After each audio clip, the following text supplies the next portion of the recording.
let us get above all of that. There are two ways to doing that. The humanitarian impulse that comes from healthcare, and the humanitarian impulse that's embodied in missionary. How can we structure this to get away from that kind of simplicity?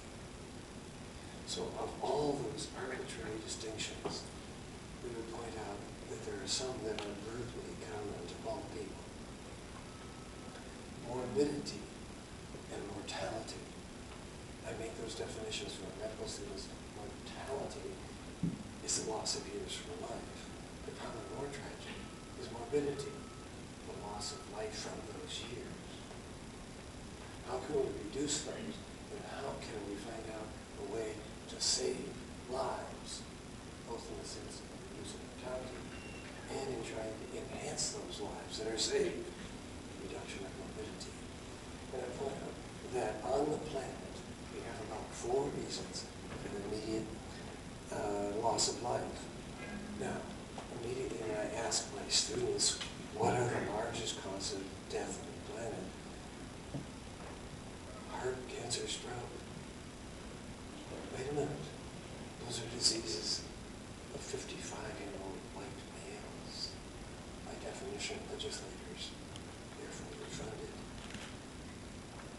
Not at all. You have to be wealthy to die of such a problem. The number 1 cause of death on planet Earth is diarrhea. How much research do you need to figure out what diarrhea is caused by? Acute respiratory infections, malaria, malnutrition, and measles. Can you believe it? This is what I call a day on the shame. Not a nickel's worth of research is required to learn what any of these is caused by. All of them are not only treatable, but most of them are quite preventable. Now I'm going to give a definition here for those that don't usually think in epidemiologic terms. The difference is that between infestation and infection. Don't worry, my medical students never figure this out. An infection is an organism that invades the body and starts to multiply. And you all know, much better than my medical students would, what a logarithmic growth rate is. And if I have one organism, like a pneumonia bacterium, and it becomes 2, then it becomes 4, then it becomes 16 and 64, then rapidly it can take over the host and cause its death. Suppose I have a drug or some other means of intervening that is so good that it reduces by 1/2 the infecting organisms. Now, it's of no purpose at all, because of the next doubling within hours, it'll be back at the same rate. So we try for a cure in infectious disease. An infestation is different. If in the soil there's an egg from a small worm, and I take in that egg, I can only develop 1 worm. That then can multiply and put out millions of eggs, and they go out in the environment and infest me. However, that's a public health problem. And therefore, if you have a way of reducing that burden of disease by killing half the worms, that means a child can learn.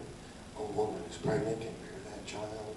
A worker can actually put out enough energy to sustain a family.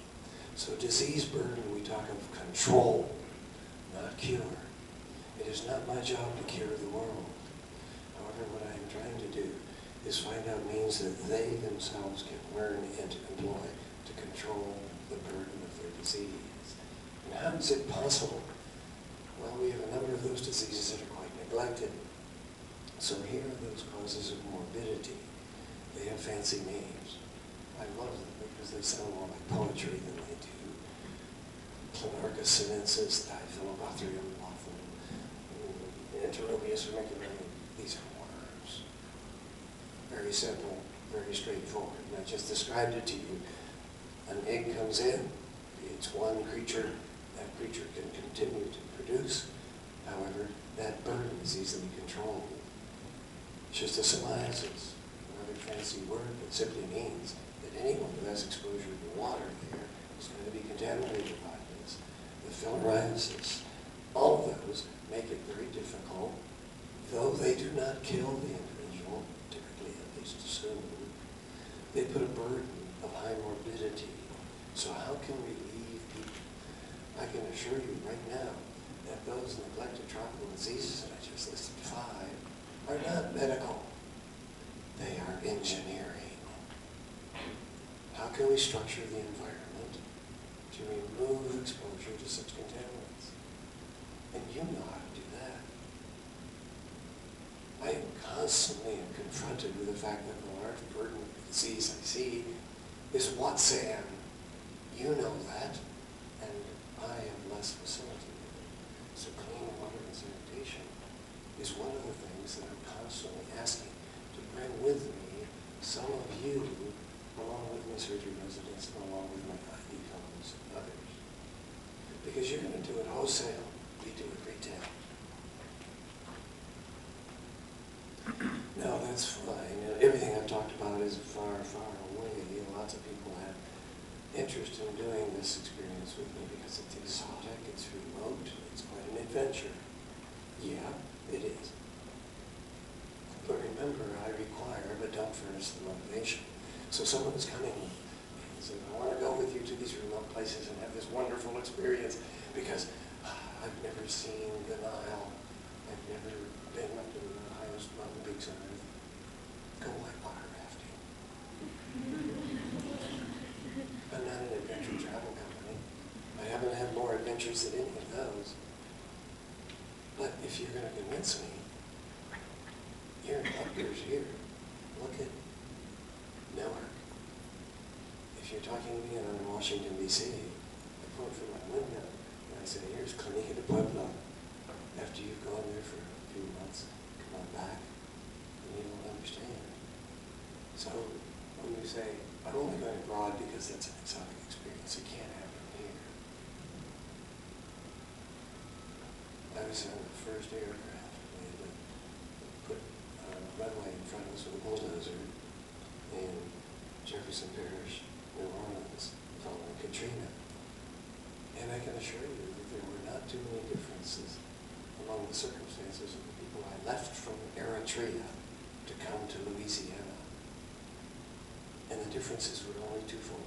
One, starvation was the phenomenon, and one, obesity was the phenomenon, the other, as for the malnutrition. But otherwise, they were indistinguishable in the problems. So the haves and the have-nots, a very brutal reduction in humanity, is a simplicity we must get above, and we can look to see how can we resolve some of those problems. And I'm going to give you this one because it happens to fit the metal of my strike zone. It may not be everyone's. Be aware that when you intervene with the skill that you have, that there are easy resolutions to problems. We look for that, we know, and therefore find it. Be always alert that there are unforeseen consequences that you may not know or don't want to, and therefore will never find. I give you this example. I'm an endocrine surgeon. I deal with the glands of the body. One of those glands is the thyroid. One of those regulators of metabolism. The thyroid is that which sort of sets your thermostat and has you in terms of your activity. It's a complex gland that organifies iodine and makes of it a modulant hormone. And it does a pretty good job. If you don't have enough of the iodine or if you have a problem making the complete organic molecule from it, as the adult you can get an enlargement of the thyroid called goiter. A bigger tragedy is that of the child who never develops. It's called cretinism. Now, I've got a hammer. I can fix this problem. It's simply a nail. I can take out that goiter. I can fix it. Yeah, I can. And I've done that 22,000 times. But I must stay alert as to what it is that I might do by that intervention. Here, for example, is a woman And here is not a child. That's her daughter. Her daughter happens to be 23 years of age. But as a Cretan, she is not developed. She looks like a child. One of the things you can see is that she hasn't lost her deciduous teeth. She has 2 rows of them. Another thing is that she's intently staring at me because she's deaf-mute. I have a hammer, remember? I can solve this. So what I do is I remove her goiter and I get iodized oil, meaning the depot reserve of the iodine. And she comes back without a goiter, and I created a fertility explosion. Now think of the consequences twofold. That by preventing cretinism and by fixing goiter, they don't recognize this as a cosmetic problem, but dolls have goiters. What I've done is created a demand for greater nutrition. Because these people are getting by very nicely on 800 calories a day. And by restoring a micronutrient without adding a single macronutrient, I created hunger. So by intervening and solving this problem, what I have done is create a new class of higher consumers in greater numbers. I have to explain this to a group as young as this, what the Vietnam War was all about. They used to say, why don't we just declare victory and leave? That's almost always what aid programs do. They go in there and say, look what a good job we've done, and then withdraw and never look to see the consequences. That might not be all good. So be aware continuously. For example, if you want to write down none of your strengths out, that a dam is a very attractive project to any engineer. It does wonderful things. It controls flooding. It gives recreational activity. It stabilizes a water supply, and it makes for power in terms of hydroelectric. But wait a minute, it also creates a huge reservoir of small snails. Those snails hold the schistosomiasis, and every new dam is another 500,000 cases of schistosomiasis. So we must mitigate anything that we think of as an advance. It comes in the middle of our strike zone that no one else might have that idea. I had a habit of listening to NPR, maybe in Rutgers and Keynote, and he defines this hybrid, the theoretic hybrid, like a Jehovah's Witness and a person who goes around from a Unitarian church, and they go together to ring the doorbell. He says they go from door to door ringing the doorbell for no particular purpose. That would be my idea of someone who went out as an engineer or as a physician or as anyone else who wanted to remake the world, but didn't understand that it's to the purpose not defined by the giver, but by those who are on the receiving end, and make them new givers. They may have a different set of criteria altogether than do you. Anyone who knows that I work in Africa worries about this disease. In fact, the medical anthropology of disease is largely not structured by the first world in that which causes those things. The biggest trade in African history, the biggest economic event, was the traffic in human beings. And that brought endemic diseases through areas where it spread. Those people, of course, were not aware that they were subject to this great experiment. I give you this environment where I worked before, during, and after the greatest of the Holocausts that happened in Africa. I said, this must be market day. And they said, that's your waiting room. They know that we're coming, and the insatiable demand for health care. I was followed by a National Geographic photographer who happened to take this picture. Oh, it's won him the award as the #1 documentary picture of the year. This is an 8-year-old girl who's bringing in small brother.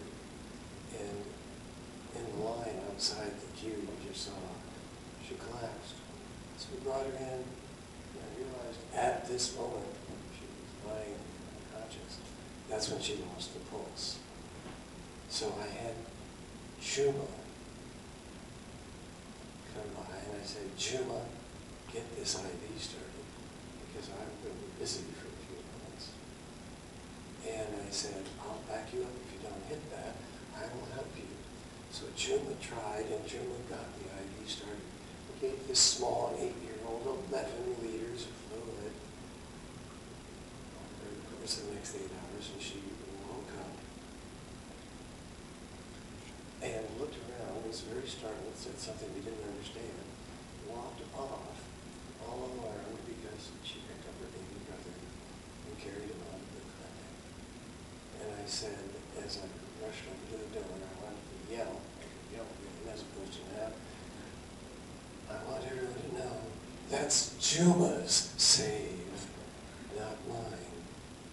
Juma, the Hutu, has saved this Tutsi child. Again, I'm in an environment in which Chad has its own set of rules. A woman must have her head covered.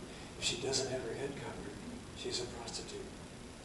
And they understand those rules, and we might not from a distance. So let me show you 2 people who are saving lives. One you probably have an easy understanding of. But here's a woman, and she has got 3 children. One of them is a small boy on her back. One of them is a 5-year-old boy she's leading with her left hand, and the other is a daughter, 7, on her right hand. And there's a Janjaweed coming at her. She realizes, having been shot at, she did not realize that her son on her back was struck. And we had a hard time removing the body from her. However, instantly, she knew what was happening, and what she did is she tore her head cover off and wrapped it tightly around her 5-year-old boy's head, creating a little girl. And the Janjaweed just slashed at her with a saber, daughter of a prostitute, thereby saving her little boy's life, not the one on her back, but the 5-year-old. Yes, life-saving is going on each side, but this one is done with her own inner resources. Do you have the courage, do you have the ability to see such problems and as clearly as that? Yes, there are lots of things happening in the world. Jumping into the deep end of the pool is sometimes a hazard. It is a big hazard. Let me define that hazard for you. It's not that you're going to change cuisine. It's not that you're going to be exposed to disease. Not that you're crossing a language barrier. It's not that you're doing something in a different economics. The single thing is, I need folk outside their comfort zone.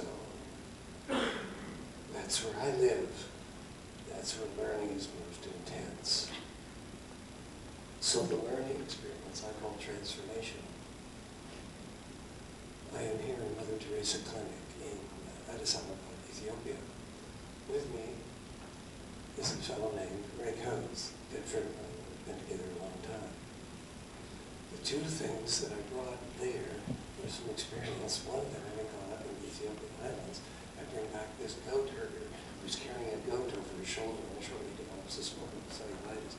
I come on in, and the next thing I hear is from Washington, D.C. I always know that someone calls me and says, my name is Anthony, and I'm from the government. What agency do you represent? This is a disease that you've all heard about from the newspaper, because they asked me the question, how can this be weaponized? Anthrax, of course, no one would have experience with it here, but there it is not an uncommon problem. This is the real world. I'm sitting here with a group of kids. You're not allowed to take pictures inside Mother Teresa Clinic, so I take them outside and we feed them all fruit juices. And here's a child who has Pott's disease, that's tuberculosis of the spine. Here's one who's got Hodgkin's disease, recurrent after a failed therapy, codes, and ET that fell from the planet. Here you have someone with a melanoma. Here you have a kid with again with one of those malignancies. Here's a guy who has this convalescent sarcoma. And that's the starting point. But give me the more interesting variety. This variety, with me, I have a GW medical student. Her father is an Egyptian cardiologist. Her mother is an Iranian gynecologist. She's Shia. Next to that is another one who comes from Thailand, where he was a Buddhist monk before he went to medical school. Next to that is a young lady who comes from Universidad del Chuay in Ecuador. And then me. And Rick, who's the American Jewish Distribution Foundation, and another who is an Islamic Indian from one of the provinces of India. And one of the Sisters of Mercy from Albania came in and said, "And who is he?" The reason everyone was laughing, Rick Hode said, "He's the captain of a Panamanian freighter," which is exactly what each of us represent. We are all here with a variety of backgrounds. I know so little about engineering that I'm going to be totally dependent upon you. You may not have as much medicine as do I, but it's not rocket science. We can share. And each of us have a major function in indigenizing that care. What can I do to work my way out of the job? What can I do to make sure that when I leave, I haven't elevated expectations and created a great deal of frustration when I'm gone? What can I do to not have these people follow me?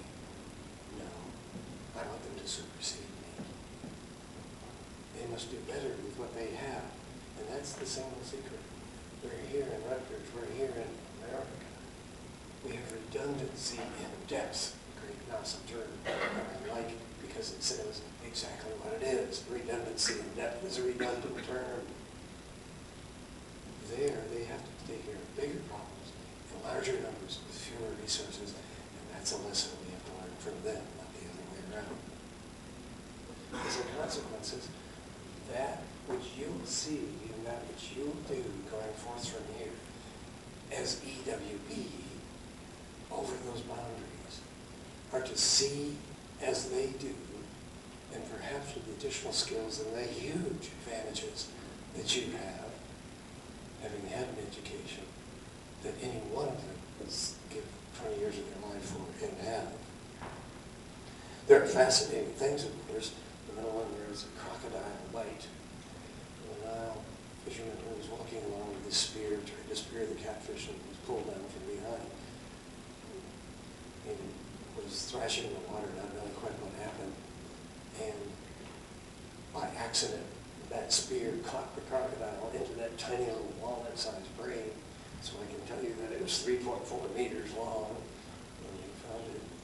But the fact is, they had only called me to say, we'd like to have you come as quickly as possible because we're going to take the leg off at the hip. Well, now, wait a minute.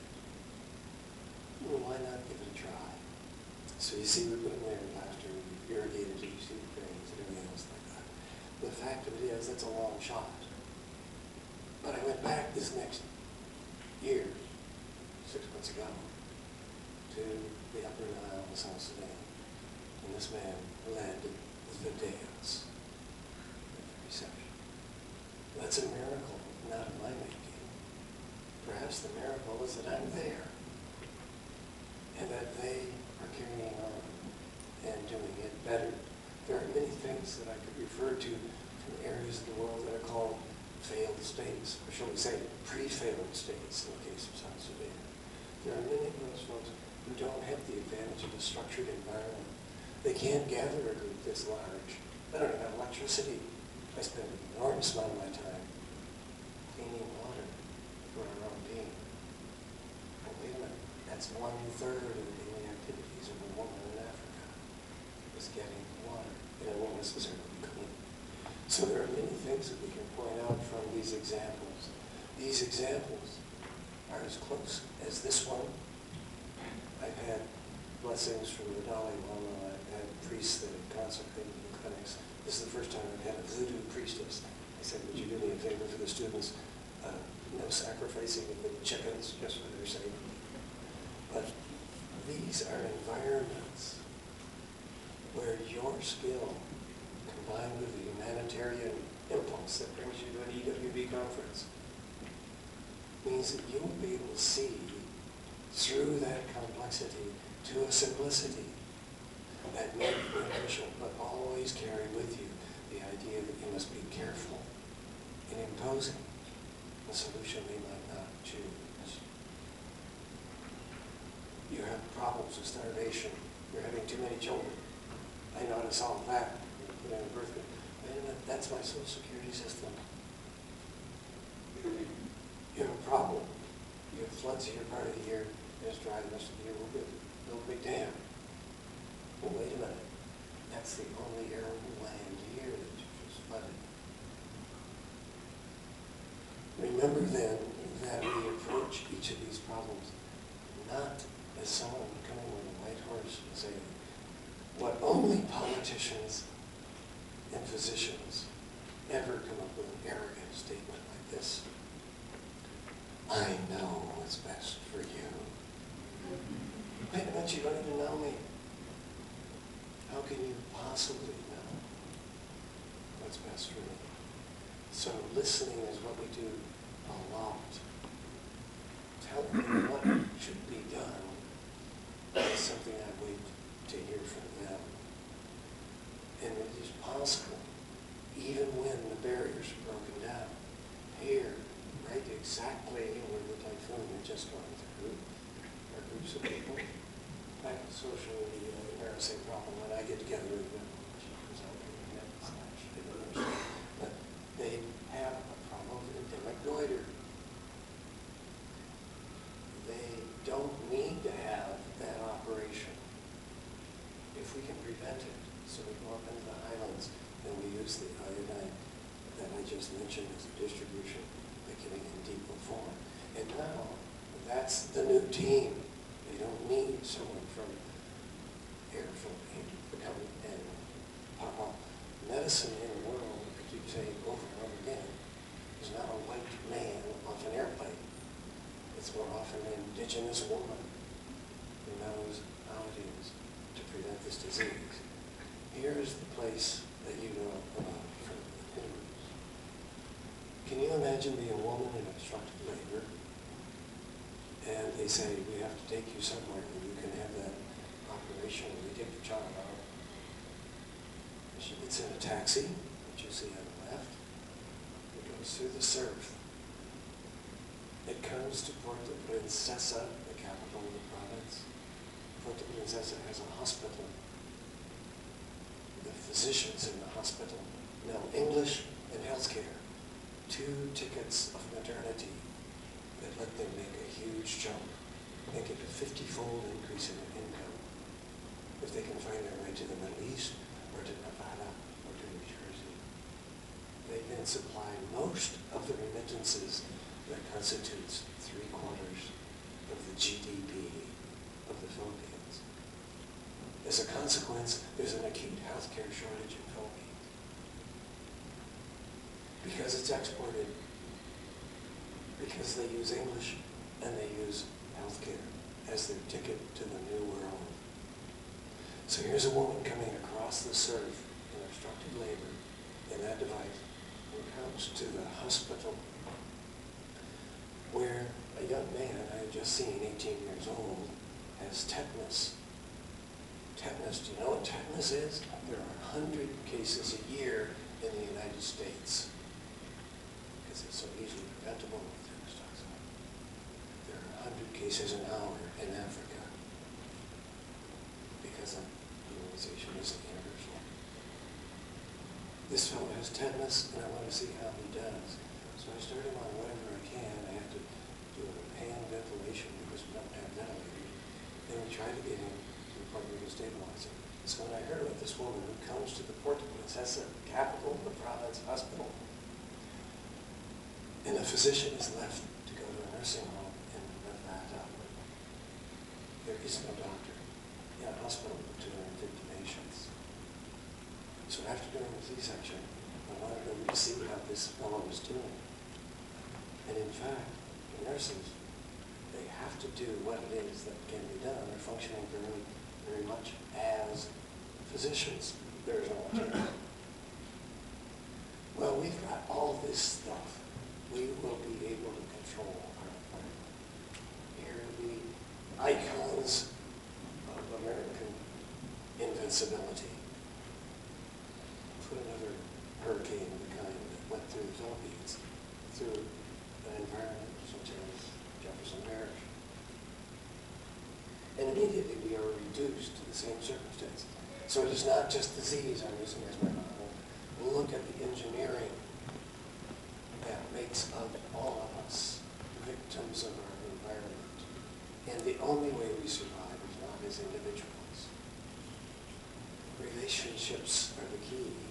And the relationships that I'd like to encourage you to think about is to build one with a partner. That partner is in the laboratory that you need as an access to how to solve problems. Now I give this to you because I told you that around the world there are lots of hardships and there are lots of things that are fairly arbitrary. And I'll tell you this because I come from Washington, D.C. There's a wall there, and on the wall in the museum is a sign that has two words: never again. I have not got that many years on me. And never again has happened 5 times over in my presence. In the Congo, in Rwanda, in Somalia, in Cambodia, and now in the CAR. Joseph Kony is my opposite mood. So, yes, we have been subject to a problem. I'm standing at 9/11 in America. Why are these people so upset with us? They're upset with us because we seem to have and seem to exploit a number of the world's resources. When in fact, what we need to do is to not redistribute the world's wealth, but to redistribute the world's knowledge and that ability to solve problems by themselves. EWB is an ideal organization for that. You're not going to be taking a C5A and dropping things from the sky. You're going to be going there and finding out how it is that those problems can be solved and what can be done for them. Some of these data are put into a book and made it available, and I can sign it for you all here. And another one is coming out next week. I've taken this to the high points. This happens to be things that I think is always fun for me to explain. Get your mind around this concept. An equatorial glacier. The highest point in South America, the highest point in Africa, are snow capped on the equator. 0, 0 latitude. And I'll end with this. What can be done with this? This is a woman who's so bizarre. She's brought up on the island. Wait a minute. I said, hold it before we dismiss her and throw her away. That eye, so displaced, has what we call Count's fingers vision. Well, she's going to take too many resources. Well, bring her with us on the plane. We bring her down to Addis Ababa here. CT scan. It's a very big tumor. But wait, there's a clearance plane down there. You know, I think, wait, we might be able to do it. And one single stage resection, reconstruction, she has binocular conjugate gaze. Well, that's a miracle. We now have a miracle is that you're here and can be there and can not only do something like that, but teach other people how to do it. So we are never, ever going to be satisfied saying, we're doing something good, so we don't have to do it very well. This is not engineering light. This is without the colleagues, without all the materials, without the tools. You have to do something much bigger, much grander. Never be content by pushing something up 1%. The first day you arrive, you can improve 150%. minimal amount of information that you've come with. What you've come with is a solution kind of mentality. We are not content with the status quo and never, never be. Thank you for your attention.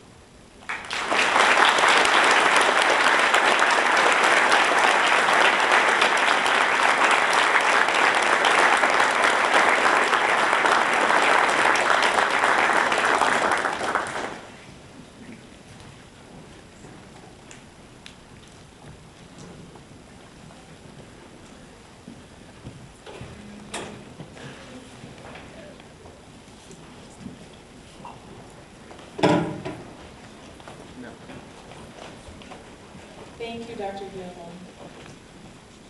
And thank you to Lockheed Martin for sponsoring Dr. Gilholm's talk. Can we give another round of applause for Dr. Gilholm?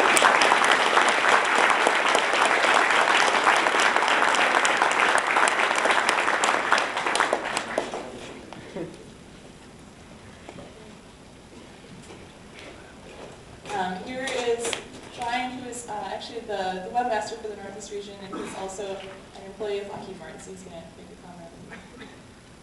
Hey everyone, I'm Brian Whitaker. Lockheed Martin would also say they really support what EWB-USA does. That's why they're sponsoring, and they hope that you have a really good conference.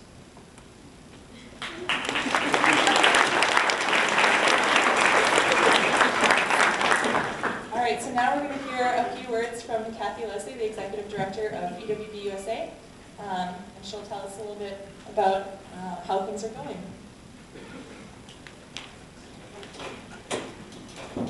Thanks, Cassie. First of all, let's give the Northeast region a round of applause. They've worked really hard for us to have a great conference.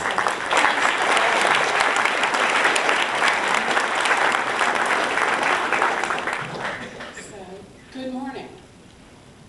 Oh, come on. You guys can do louder than that. I got that in San Diego with half the people. So, good morning. Good morning. All right, one more time. Good morning. There you go. So, good morning. Good morning. There we go. So, my name is Cathy Leslie. I'm the Executive Director of Engineers Without Borders USA. And it's my privilege to have had that job both as a volunteer and as a paid staff person for about 10 years. So to start off, I want everybody to stand up. Stand up, stretch your legs a little bit, glance at your neighbors. Now, if you just joined EWB since September of this year, sit down. Okay. So that's some of you. For those of you who have been members for 2 years, sit down. That's another big chunk. 3 years, sit down. A good doctor sat down too, so cool. 4 years, sit down. 5 years, sit down. So you don't see many people standing. But what I would suggest to all of those that sat down for the first 3 years, you go find every one of these folks because they are a great resource for you to talk to. They've been there, they've done that, and they have experiences to share. So let's keep going. 6 years, 7 years, sit down. 8 and 9, sit down. So Tony's back there, in the back. Tony Sauter, so he's been around. And I'm still standing, so that's 10. So let me tell you a little bit about myself. I'm a civil engineer, graduate from Michigan Tech a long time ago. I started in the Peace Corps. Came out of the Peace Corps, came back to the States, did the career, did the family thing. Got back involved in about 2003 with EWB. And at the same time, I was still working my day job at Tetra Tech. So here I am in Rwanda. I also worked in Kigali, Rwanda for on and off for about 5 years. And a project that I was working on there was to assist the government of Rwanda as its capital city grew from 800,000 people to 3.5 million people. And to look at all the engineering infrastructure that needed to happen to make that happen. And in Kigali at that point in time, there wasn't much. I saw one wastewater treatment plant that handled about 10,000 people. Most people had latrines or open defecation, even in the town, about 800,000 people. Kigali had one of the most expensive water sources in Africa, and it only served about 40% of the people 40% of the time in Kigali. So it was a tremendous project. It took a long time. But at the same time, EWB was working in Rwanda. And I actually went out a couple of times to see those EWB projects, to do, I think I collected pumice rock from one of them to bring it here to test it in the lab, and to do some on-site reconnaissance for our chapters. And this is one of the projects that I went to go see. So this is a project where one of our chapters had been working for a couple of years. And they had worked with that community to install 14 kilometers of water line. We built a couple catchment systems, and we built some tanks and some tap stands. But that wasn't what the community took me out to see. They took me out to see this. And this was the community's own constructed water catchment system. So they had worked with our chapters long enough to understand how to build them. And they had great masons. They knew exactly how to do masonry work. They learned how to capture a water source, how to put sand filtration behind the water source, how to connect it into the pipeline system. Most importantly, how to discharge the water that they collected into clean buckets so it wasn't contaminated over again. And they were extremely proud that they had been able to work with EWB and to duplicate something that they knew that would assist them in the future. And they had this system working. And I was there about 3 years after EWB built it. So the point of this story is, this is what we're going to focus on in the next 10 years. If I go back to your community 5, 10, 15 years after you've left, am I going to find that the community is proud, has added on to the system, has been able to maintain the system, has been able to expand it, or am I going to find a system that doesn't work, in which the community has been disappointed? So this is about the next 10 years of EWB. Part of what I'm going to talk about today is where we've been, how we've gotten to where we are, but most importantly, how we're going to move forward in the next 5 to 10 years, how we're going to make sure that we're living up to what we say we're doing. So my challenge to you throughout this conference is to see, is this picture in your project's future? If I go out 5 or 10 years, is your project going to be functioning like this one is? So our world today has many challenges. We saw some of them already this morning. We know the overall statistics that are out there, and they're daunting. It is very difficult to believe that we can make a difference. In Africa alone, 40 billion hours per year are spent hauling water, predominantly by women and children. 40 billion hours per year. And you see these statistics all the time. And you think to yourself, is this futile? Can we really make a difference? But I can tell you, in the first 10 years of EWB's existence, we have touched the lives of 2 million people. So collectively, all of you in this room, joining the remainder of our volunteers, have touched the lives of 2 million people. We don't know a lot about how you've touched the lives. Most of it's been in a very successful way, but some of it probably has not. So our goal in the next 10 years is to know exactly what we're doing and why. And when we run into those unintended consequences, to understand what they are and to learn to listen better next time so we don't have them. And here in the United States, we're falling further behind in STEM education and in the number of college students receiving engineering degrees. And we're the lucky in this room. So how many of you guys are engineers? Okay. How many of you guys are not? Excellent. I like to see that in the group because it takes many professions to have successful engineering projects, right? It takes all of us. And so if you're just engineers in your chapter, reach out to the other groups on campus because they know a lot about this. And they, with us working together, can really make a difference. And I will say that today, graduating from college, you all will be required to take anywhere between 15 and 25 less credits than I had to graduate. And a lot of those credits have come out in things like project management or communication or teamwork. They've been the electives that have been eliminated. And through EWB, you'll learn how to do those. And you'll learn that those skills are going to be what makes your project successful. Because if you don't know how to listen, and if you don't know how to translate what a community is telling you that they need into an engineering project, you'll probably do the wrong project. So I would inspire you and implore you to get education in order to do this work. We think technical education to be in EWB is a prerequisite, but you need to add on to that. You need to be looking at communication skills, at leadership skills, and those are some of the things that we're going to begin to offer you to assist you in your projects. So EWB has a twofold mission. Our first part of our mission is to do community-driven development projects in partnership with the community, in partnership with local NGO partners, to deliver sustainable and appropriate engineering projects.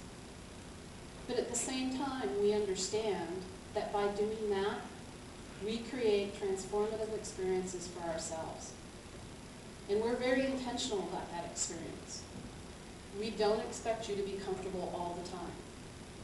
You might be comfortable here, but as you try and figure out what your design is and what your material supplies are, you're going to be frustrated.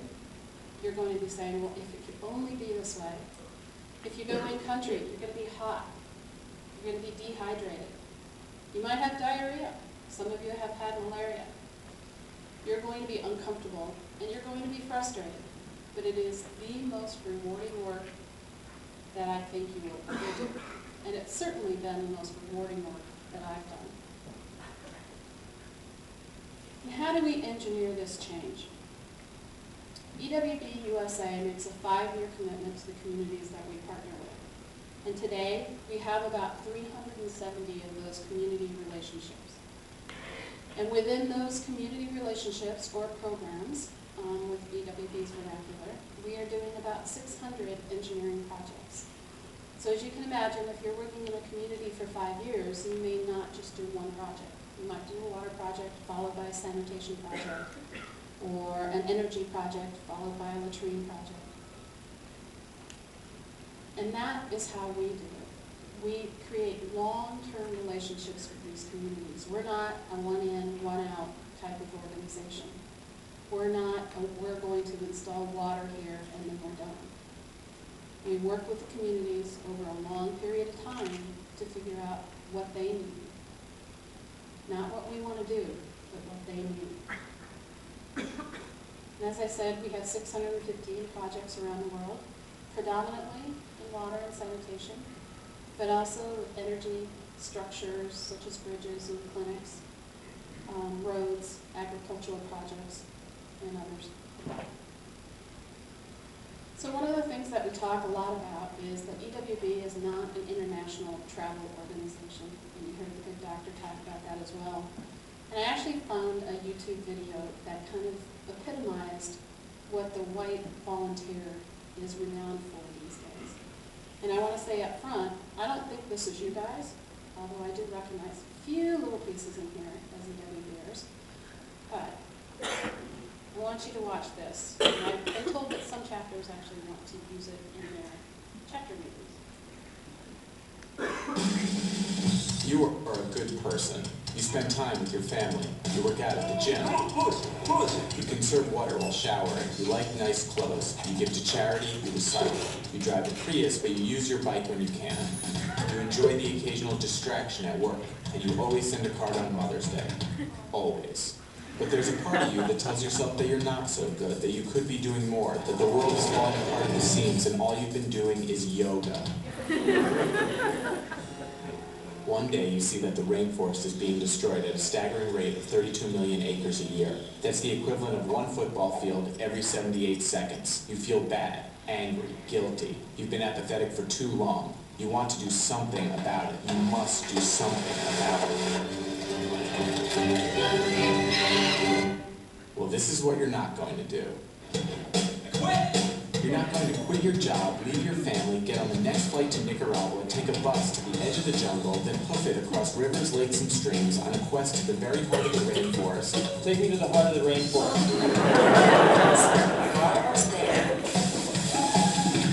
You have arrived. You're not going to ingratiate yourself with the local tribesmen, go to great lengths to earn their respect and trust. It is around now you realize you're living out the cliché gringo fantasy of becoming an honorary native and leading the resistant forces. If they could do it, so can you. I'm gonna save you! This guy comes over here and to do this, gonna pull zapping, that's going to You're not going to coordinate and occupy the rainforest movement. Realize it's hopeless, summon the power of the gods, lead a revolution against the deforesters and their multinational employers in an apocalyptic once-and-for-all battle to save humanity, only to awaken 2 days later in an El Salvadorian hospital with 2 toes missing on your left foot. Hobble out of Central America, up through Mexico, across the Sierra Madre, where you break down, your first cigarette in 4 years, accidentally start a wildfire, killing off the endangered species that once served as your occupational distraction, finally make it back home, only to find you've been replaced at work by a guy named TJ, and that things at home are not what they used to be.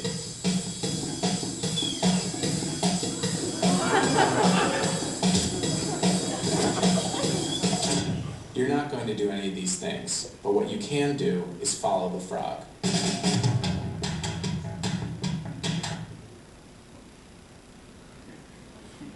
So, recognize anything in there? The one that I think always resembles EWBers is the crouch down with the playbook, right? We're going to build this today and do that tomorrow on this, and then we have to reshape it. But that's not us, right? Right? It is not us. Come on. Okay. So, but that's what the Western volunteer is becoming known for. And we need to work and make sure that that's not our purpose in life. There are unintended consequences out there, and we'll always find them, but our original goal is not to go travel and have a great time. It's actually to do something. And it's to give back of our technical expertise in ways that make a difference to people who are less fortunate than we are. And you have to remember, we're quite privileged. We're sitting here on a Saturday at Rutgers University. We've had our first donut in maybe 24 hours or 2 weeks or whatever days. But we're very privileged. And not everybody was lucky enough to be born into what we were. And as engineers, it's our responsibility to give back. So we've spent a lot of time doing a lot of things in the past 10 years, and we put out annual reports each and every year. But last year alone, 99 of our chapters went into communities to try and make a difference in the lives of those people in those communities. And you can read about that in our annual report on the website. But you might ask, who are we that we do all this work? We all know that organizations have to have a board of directors, and then they have people like you who do the actual work. But what we don't know, and a lot of times in EWB is the latest, greatest hidden secret, is we have 300 to 400 people who are volunteers that help us do all this work. So we have the Council of Regional Presidents and the Regional Governance Committee. So for all of those who are in the Council of Regional Presidents or on the regional steering committees, can you stand up for a minute? Chris, I know you're in the audience, stand up too. So these are the guys who assist all of you in running this organization. I rely on these guys to help me figure out what matters to you all and what resources you might have or need. So go ahead and sit down. So the Faculty Leadership Council. Who's faculty in the room? There's a couple of you who are being shy. Great. So the faculty for student chapters, they're an incredible part of your chapter and an incredible resource for you on campus. Make sure you know who your faculty advisors are and make sure that they know what you're up to rather than signing a piece of paper and becoming part. So the faculty advisors are incredibly important. Anybody who's on the technical advisory committee and the health and safety committees and the standing content committees, stand up. So we have a few of these folks in the room. So they look at all of the projects before you guys implement. You guys can sit down. And their charge is to make sure that the projects as they're designed are safe for you and the community to work on, are culturally appropriate in those communities that you're working in, and are technically appropriate, so designed well. And it's not enough to do design as you may see design being done in Africa, but you must do design to the standards that we have here. Because people are people everywhere, right? They don't differentiate across the continent or across borders. But there's a lot of folks in that middle group who help us in the organization and management of EWB-USA. And we're always looking for new folks. So if you as a student or a professional have a passion about water and you think somebody else could benefit from the knowledge that you have on water, join one of the standing content committees. And let's start to get these best practices and lessons learned out amongst all the chapters so that we're not all making the same mistakes. And who we are at headquarters. So I get this a lot. We're 19 people at headquarters. There's 14,000 of you members. There's 19 of us. So we spend a lot of time with a lot of you, but we don't spend a lot of time with each and every one of you. But 19 of us, of which a third of us are professional engineers. Probably more than half of us have international development experience. And we're all as mission focused as you guys are. We consistently look into the field of international development to see what the best practices are and to raise our game as EWB in that field. We speak about 8 different languages, and we provide a lot of educational resources for you all. And then who are you? As I said, we have about 14,000 members. 70% of you are students, although I think there's more students in this group than 70%. And of our membership, 30% of us are female. Now the interesting thing is when you look at the student chapters, you guys are just about gender balanced. Okay? Which is phenomenal in the engineering profession, which has about 20% female. So gender balance means that we can listen without some of the gender filters in our communities. We have women talking to women's groups.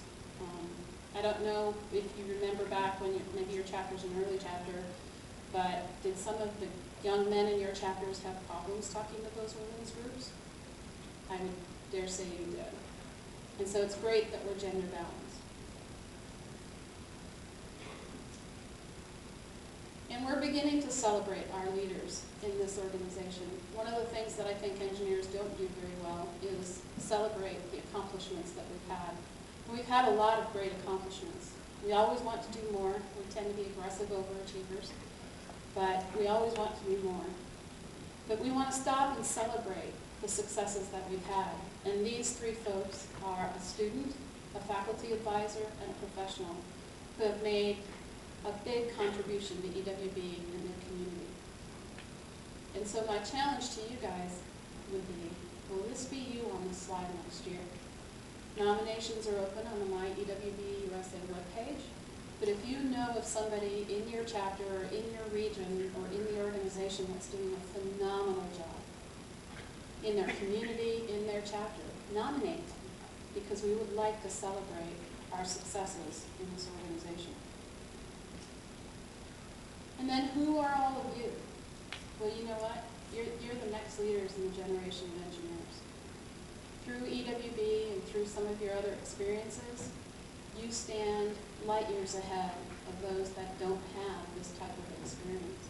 You're learning global perspective, you're learning management, you're learning how to manage teams and clients against a multicultural background.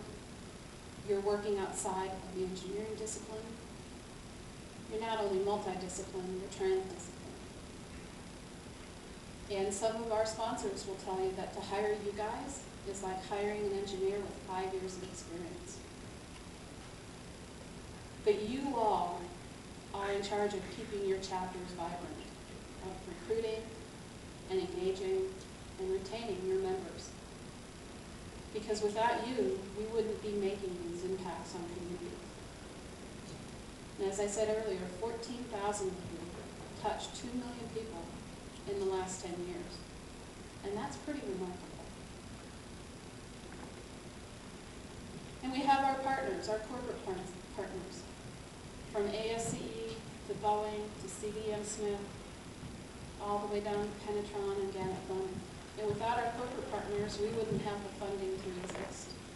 And so if you run into a corporate partner this weekend, tell them thank you. A lot of the project grant funds that come out. So who received a project grant in this latest grant cycle? There's a few of you.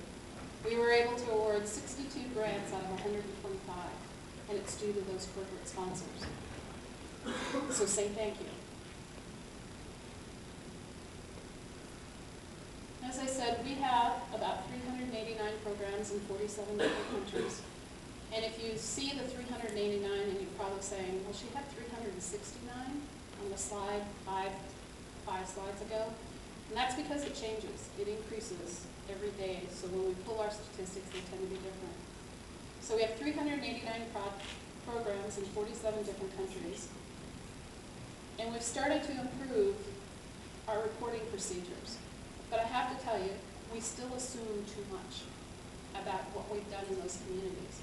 So if the upper picture is a photograph of a very successful project which constructed a piece of a road across a ravine between one part of a community and another to create access, year-round access between those two parts of the community. Very well-used project.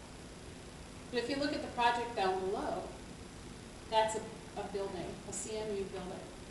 And the building itself was successful, but it sits vacant. And it sits vacant because it didn't have the support of the government structure to put teachers there. So, was that project a success? Or was it a failure because we didn't understand the government structure in funding the teachers in that project?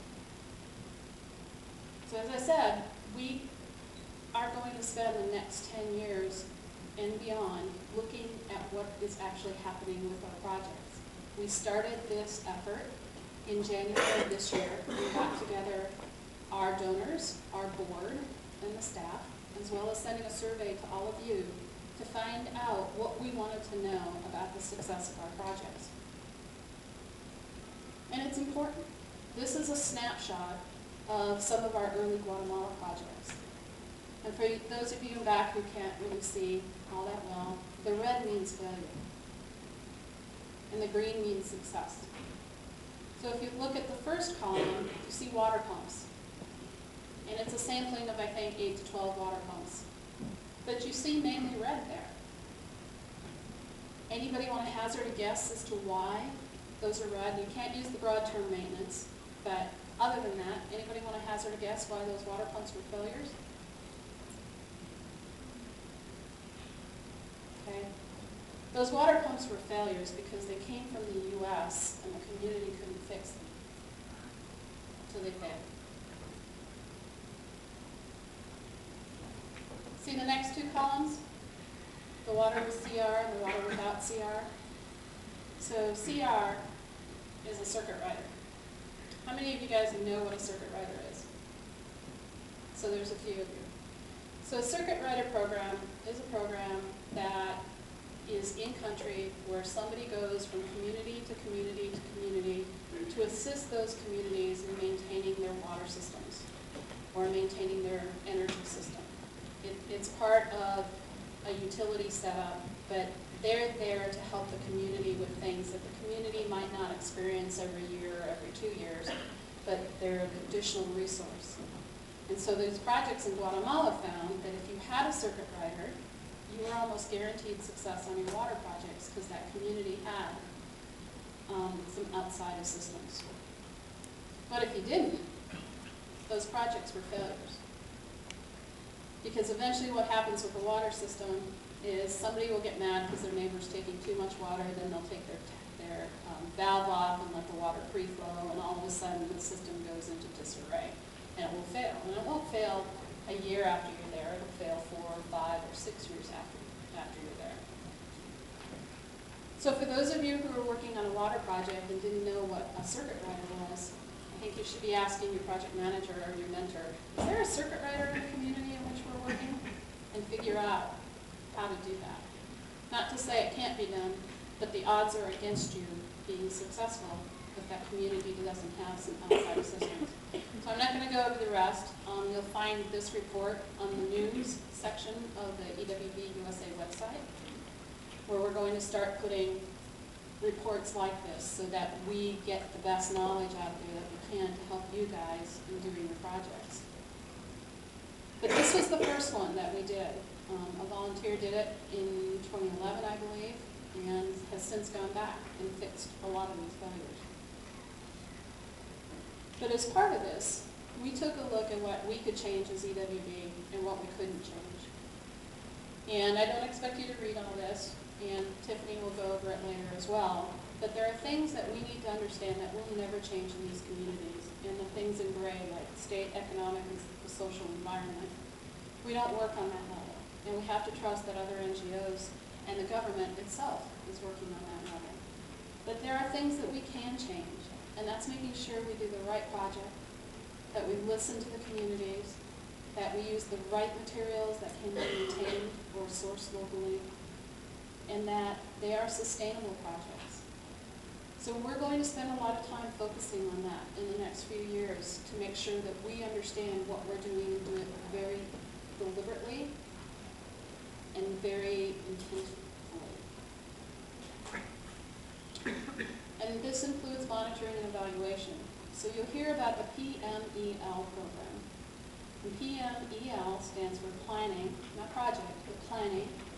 So something you do in your assessment.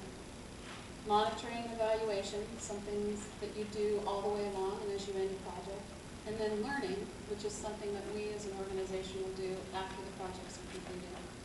And we truly are focused on assessing the impact that we have in these communities, both short, medium, and long term.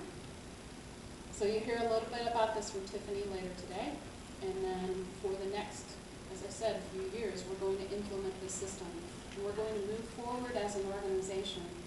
And we're going to know what impact we're having in our communities instead of guessing at it or hearing about it from anecdotes or finding pictures posted on YouTubes or blogs. And then what are we going to do to improve ourselves? So we're going to get all this great information that comes off our projects. We're going to learn what we need to learn. We're going to learn things that don't work, so we're going to quit doing them. We're going to learn things that do work, so we're going to incentivize them. But how are we going to get that word out to you? So at HQ, we're going to start focusing on group education, so new chapter orientation. So chapters, as you switch over officers, especially student chapters, because sooner or later, 100% of you in your chapter will graduate, hopefully. So for student chapters, we're going to start having new officer orientations, so that as you bring officers in, that we can share with you what works with other chapters that have figured out these transitions. We're going to have new program kickoff calls. So how many of you guys are getting a new program this year? That you know of? A few. Find out when this new program kickoff call is, because it will save you significant amounts of time as you get that program off and running. And then technical webinars.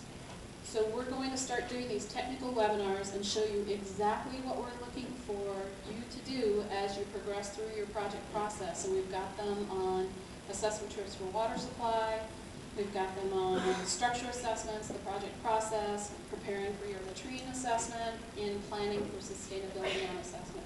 We're also going to do them on the planning, monitoring, evaluation, and learning process so that you understand exactly what we're looking for as you submit your requests to travel and approvals of your implementation projects. And we're not just doing this so that you guys can come listen to us for an hour. We're actually doing this to save you time. And so I think some of the chapters, have some of you guys in this room taken these? There's probably a few of those. Hopefully they've saved you time and shown you what we're looking for, because that's the goal. If they don't, let us know. But we're actually doing this to make your job easier. And then micro courses. You'll start seeing EWB providing micro courses on certain things, like we have the photovoltaic one out there, where going to put a lot of information dealing with that specific subject in a microcourse in one place where you can find it all. And those will start coming online in the next year. We're also going to continue to do conferences. We have teamed up with ASCE and we'll be in Panama in October of 2014. And that Panama course is, since it's so far from here, going to be a little bit more expensive for you guys to get to, but it'll be a 3-credit engineering course. So it will transfer into your university as part of your education. We're working on the curricula now. The credits themselves will be issued by CU Boulder. And we're working on sponsorship and scholarship opportunities for you all to come to Panama with us. Now, in Panama, we have only 300 to 400 slots available, which is roughly this size. So we think we're going to sell out. And so we're also going to be doing 2 multi-region conferences next fall, probably the first 2 weeks in November. And we're looking at those multi-region conferences, not just being regional conferences, but being topic-based. So one will most likely be WASH, water and sanitation and hygiene, and the other one will most likely be monitoring and evaluation. So you'll have 3 educational opportunities next fall where you can get together with your EWB buds and share what's worked, what hasn't worked, who's working in what country, and what tips and tools can you pass along. And then the other thing that we're looking at is we're starting to gather best practices. So Fritz Fielder, who's a faculty advisor at the University of Idaho, would love to hear from you all about what training tools you're leaving in the community. So if you're leaving visual aids on how to maintain a latrine or how to maintain a water system, let us know so we can start sharing that with all of you. Fritz did send out an email. There was an email link in the latest My EWB or the eBlast. So go look for that. But we're actually looking for those materials to share. And then I can tell you Chris Lombardo, so Chris, stand up a minute. He is looking for a sample contract that we've signed with a drilling company. So if you drilled a well in your community and you signed a contract, give it to Chris, because he needs one for one of his projects. And then we're going into the year-end campaign. So how many of you guys participated in last year's fundraising campaign at the end of the year? I saw one hand go up, right up immediately. So if you haven't seen it already, we're starting to get you guys prepared for that. We've sent out materials through the eBlast and to the chapter presidents. We again have $100,000 in match money and 2 $5,000 prizes. But this is a great time to raise the majority of the money for your projects for next year. So know about that campaign. Our goal is to raise $500,000 together, and it should be easily doable because last year we raised $670,000 together. And that funded a lot of your projects. So if you don't know about it, go for it. And yes, I know the match runs out fairly quickly, but that's not the point. The point is that we should all be fundraising this type of year for our projects. And we can do it together. And then be a part of EWB-USA. You guys are already a part because you're sitting here today. But on your campuses, get your colleagues to join your club, to hear about what you're doing, talk about what you're doing. Talk about how you're just not going to have a great international travel experience, but that you're actually making a difference in somebody's life. There's a lot of the rest of the world out there. We're part of the privileged 10%, but the world isn't flat, and the world isn't equitable. And it's up to us to make sure it becomes a little more equitable as best as we can make it. And as the good doctor said earlier, we can transcend political boundaries. We can transcend other boundaries. Water flows downhill, and it really doesn't care whose ground it flows across or whose border it flows across. But we can provide a lot of the solutions through a good technical engineering solution, and we can actually do a lot of good beyond just clean water. We can get communities working together, talking to each other, and we can start to affect a lot of change. And you guys are all at the forefront of that. So, as I said earlier, I am lucky enough to be part of this organization. And we're going to see it move in the next 5 years, in the next 10 years, to an organization that makes a difference, that knows exactly how it's making a difference, and that is an inspiration to the other organizations that are trying to do what we are. So all of you guys are a part of this. This is my 6th conference this fall. And I have to say, I think we saved the best for last. I am celebrating A, because I'm done, but B, because you guys are the largest conference. And it's really, I go on the road this time of year because I need to see you. I need to connect back in with all the work that you're doing, because I will go into the next year of administrivia, of fundraising, and I'm connected with you as I do that. And I think it's really important to get in touch with others who understand the work that you're doing, who understand how hard you're working to make a difference, because you truly are making a difference. And that's not going unnoticed. It doesn't go unnoticed by me. It doesn't go unnoticed by the sponsors that are here. So I'd encourage you this weekend, learn from everybody else. I know a lot of you, I watched a lot of you come in this room and you sat together in your chapters. I challenge you to break outside of that chapter format. In each session that you go to, sit next to somebody you do not know, because that person next to you may have something that may fundamentally change what you're doing in your community, or you may give them a tip that will fundamentally change what they're doing. So break outside your comfort zone. In a couple of the other conferences, I've kind of dared you guys to put your feet or your shoes on your opposite feet and be a little uncomfortable about that. You can if you want. There's a lot of you in the room. But step outside your comfort zone. Do it this weekend, because I can guarantee you will do it in your communities if you don't do it there. So thank you. I think we're just about done, and I'm going to hand it back to Cathy.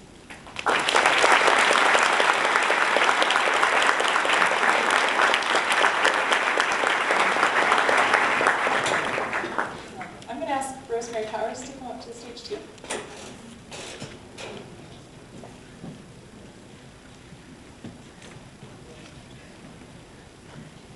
So now it's my pleasure to announce Regional Premier Chapter Awards. So these awards are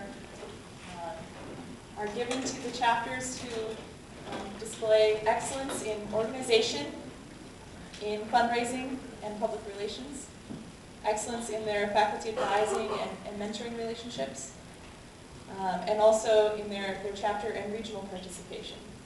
So we had a few chapters that were nominated this year that were all excellent, and we had to make the decision to limit it to just 2, one professional and one student chapter.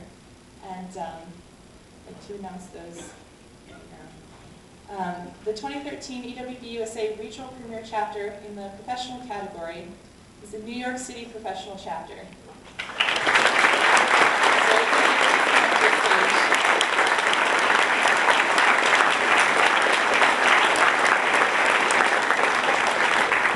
Do we have representatives from the New York City chapter? Over here. All right, come on up.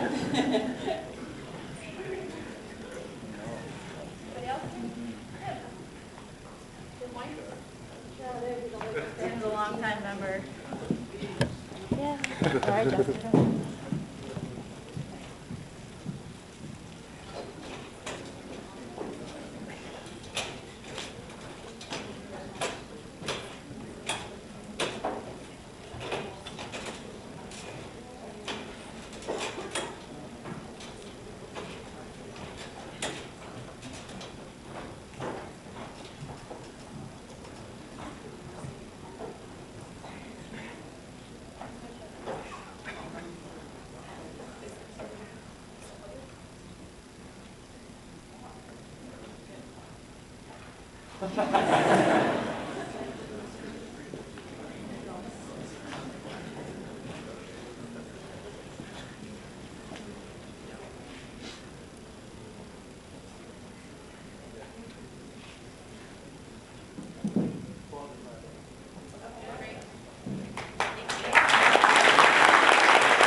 And the 2013 EWB-USA Regional Premier Chapter student group is Northeastern University.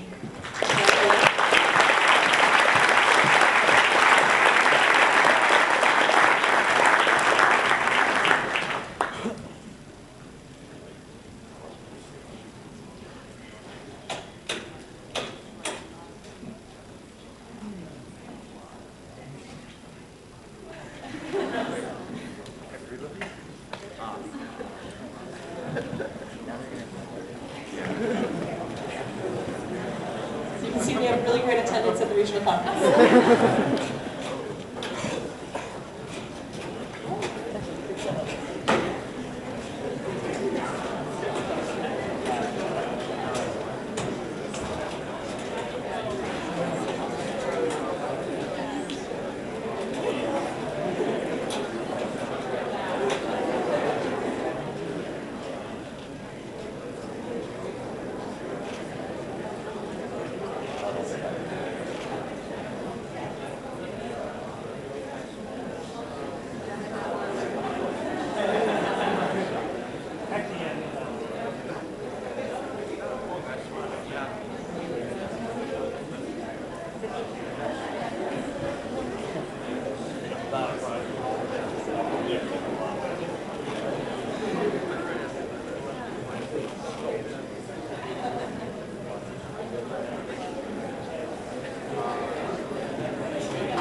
For your hard work throughout the year.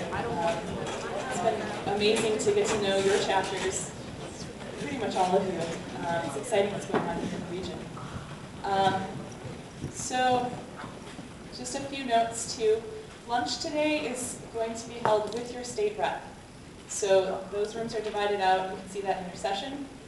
And that's just to encourage you to interact with your state reps and the other chapters in your state. So if you want lunch, that's where you gotta go. All the breakout sessions are in Grunhausen, Houston? I might pronounce that right. But there's another building, and there'll be volunteers to help guide you out there for those breakout sessions. And for next up in the schedule, so you can see we have group photo and snack break. It's gonna get a little complicated. We're gonna try to do it very efficiently.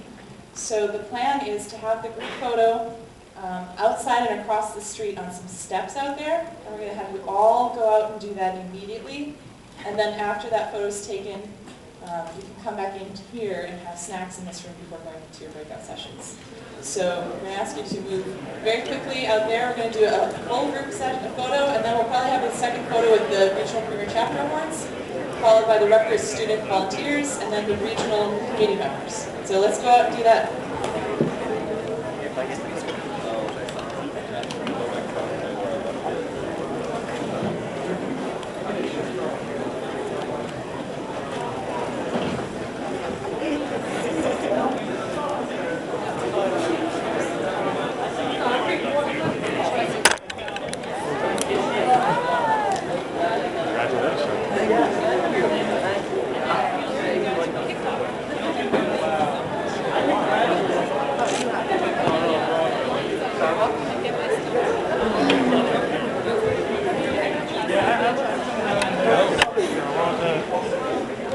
It's recording. It's recording. Oh, it's recording. Yeah. Oh, then I will try it.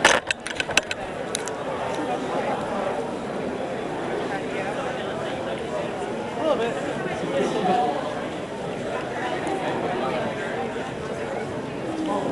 You got that.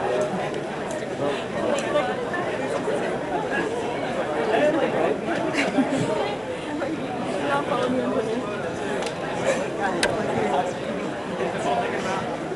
Looking at the plans. We're digging. That's